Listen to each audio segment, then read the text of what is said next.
Magandang buhay mga bata! Kamusta kayo? Ako nga pala si Teacher Dexy. Ako ang makakasama ninyo sa isang masayang kwentuhan. Mahilig ba kayong maglaro? Kaya halina't matuto sa ating kwento. Ang kwento natin ngayong araw ay pinamagatang Ang Mahiwagang Walis. Sa isang malawak at luntiang bukirin, nakatira ang masayang pamilya ni Lara Garcia. Si Lara ay 7 taong gulang na mahilig maglaro kahit saan. Siya ang pinakamamahal na bunsong kapatid ng kanyang Kuya Tino at Ate Tina. Bukod sa kanyang Tatay Lino at Nanay Mara na mga magsasaka, kasama rin nila sa kanilang bahay ang kanilang Lola Emma at Lolo Emmy na nag-aalaga ng mga bibe. Araw-araw ay abala ang kanilang pamilya. Ang magkakapatid ay pumapasok sa eskwela. Nagsasaka naman ang mga magulang nila. At naiiwan naman sa bahay ang kanilang lolo at lola. Isang Sabado, maagang nagising ang kanilang nanay upang maghanda ng almusal dahil maagang aalis si Tatay Lino upang dalhin ang inaning palay sa baryo. Mga anak, gising na. Mag-aalmusal na tayo at aalis pa ang tatay ninyo. Saad ni Nanay Mara. Agad na bumangon si Tino at Tina at inayos ang kanilang higaan. At dumiretsyo na sila sa kusina. Sila ay tumulong sa kanilang ina sa paghahanda ng pagkain sa mesa. Nakita nila ang kanilang lolo at lola na nagkakape at hinahanap ang kanilang bunsong kapatid. "Nasaan na si Bunso?" tanong ni Lola. "Natutulog pa po, Lola," sagot naman ni Tina. "Gisingin mo na si Bunso, Tina, para sabay tayong kumain," sabi naman ni Lolo. At ginising na nga ni Tina si Lara. "Magandang umaga po!" Masiglang bati ni Lara. At ngumiti naman ang kanyang mga magulang. Sabay-sabay nang nagdasal at kumain ang kanilang pamilya.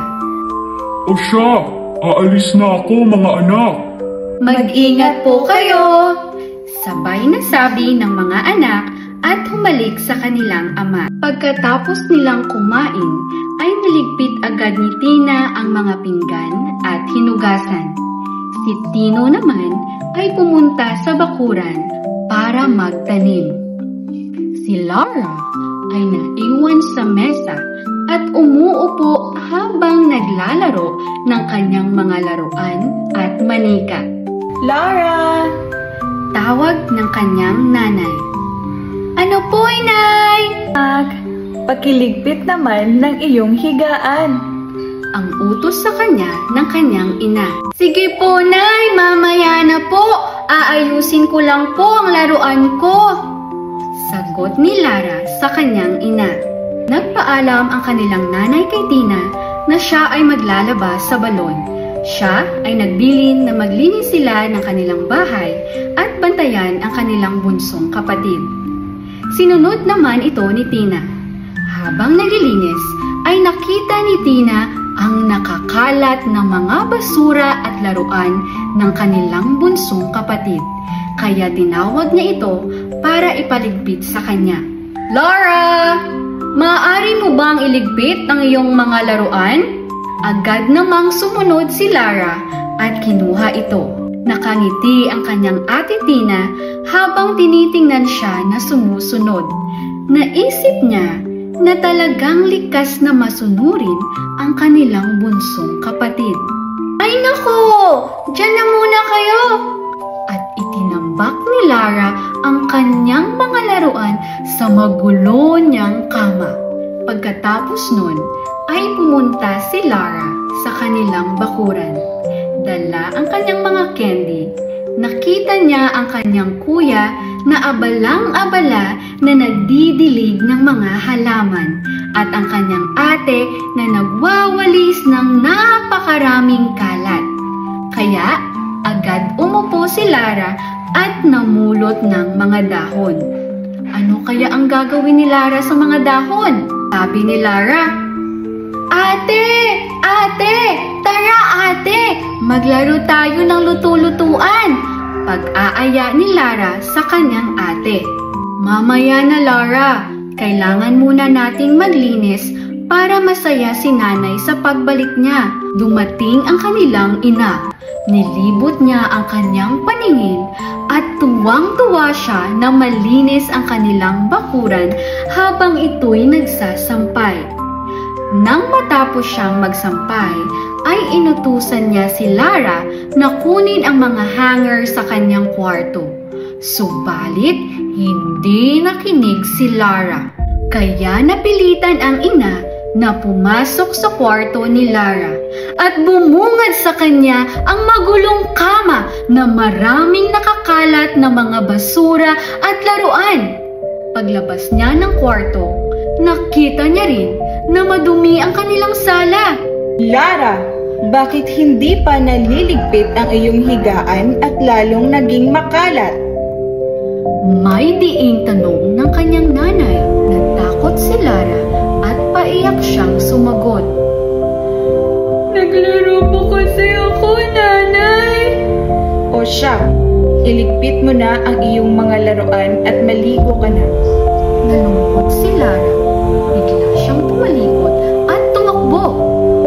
Hindi niya napansin na may nakaharang na walis kaya nadapa siya. Tatayo na sana si Lara nang bigla siyang kinaladkad ng walis sa isang madilim na sulok. Umiyak si Lara. "Walis? Totoo bang gumagalaw ka?"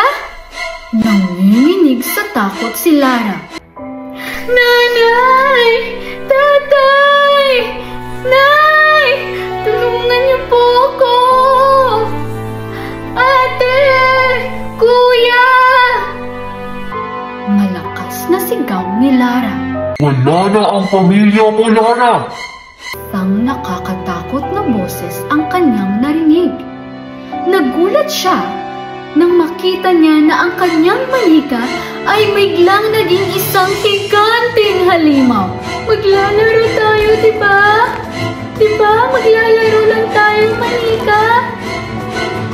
Nanginginig na tanong ni Lara. Hindi! Hindi kami masaya na nakakalat kami kasama ang mga basura! Sagot ng dambuhalang laruan na unti-unting naging halimaw ang mukha. Habang sumisigaw siya, ay unti-unti na siyang tinatabunan ng mga basura. "Ate! Kuya! Tulungan niyo po ako! Ayoko na dito!"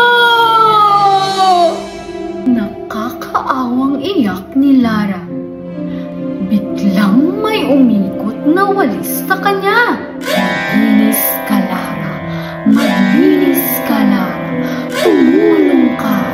Paulit-ulit na sabi ng mga ito habang palapit na palapit ito para tusukin siya. "Patawad po! Tutulong na po ako!" Humihikbi at humihingi ng tawad si Lara. "Lara! Lara!" Sabay na niyakap siya ng kanyang ama't ina. "Patawad po sa pagiging makalat ko po, nanay at tatay. Ang sama-sama po ng panaginip ko." At sinabi ni Lara ang kanyang masamang panaginip. "Nandito kami anak para sa'yo. Wala na yung masama mong panaginip. Baka pinapaalala lang sa'yo ang kahalagahan ng paglilinis."